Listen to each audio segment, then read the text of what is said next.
Prince Charles supported once again the Queen in her duties as he stepped in for her in leading the country during the National Service of Remembrance. The Prince of Wales led the country in a respectful 2-minute silence as the Big Ben sounded 11 a.m. He then solemnly laid a wreath of red poppies at the foot of the cenotaph on behalf of Her Majesty, as he has been doing since 2017. The future king then stepped back and bowed as a sign of respect.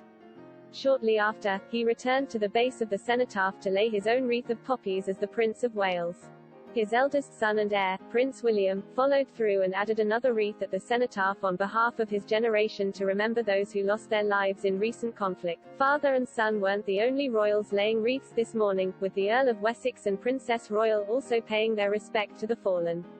These senior royals' example was followed by Prime Minister Boris Johnson, the leader of the opposition, Keir Starmer, and SNP leader in Westminster Ian Blackford. Prior to the service in Whitehall, Mr. Johnson said, "Today we come together to remember those who sacrificed everything in service of our country, in the First World War and every conflict since, including recently in Iraq and Afghanistan.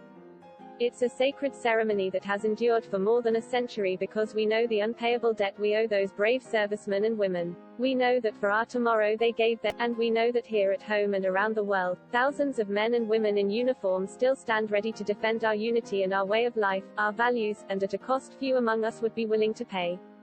Today we come together. We wear our poppies with pride and stand as a nation in 2 minutes of silent tribute." The Queen was meant to take part in the ceremony from one of the nearby balconies of the Foreign and Commonwealth Office building as she has been doing over the past 5 years.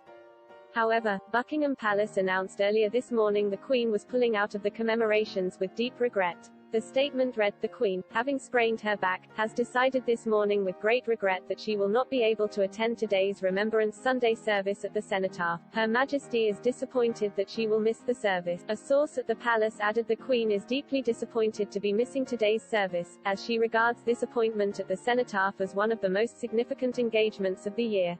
Attendees at the service appeared to celebrate Her Majesty through a particularly loud rendition of God Save the Queen, as reported by the Daily Express royal correspondent Richard Palmer.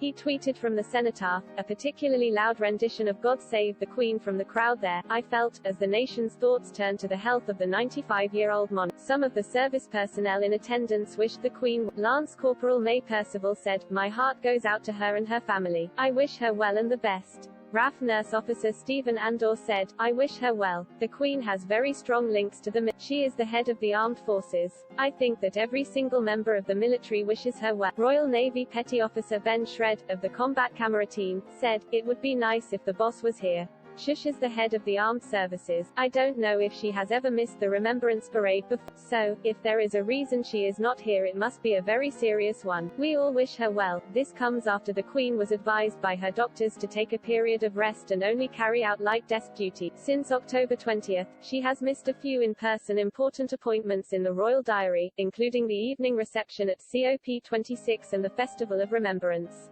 On Tuesday, she will not take part in an in-person engagement alongside her younger son Prince Edward. The palace said last week, mindful of her doctor's recent advice, the Queen has decided not to attend the General Synod service and opening session on Tuesday the 16th of November.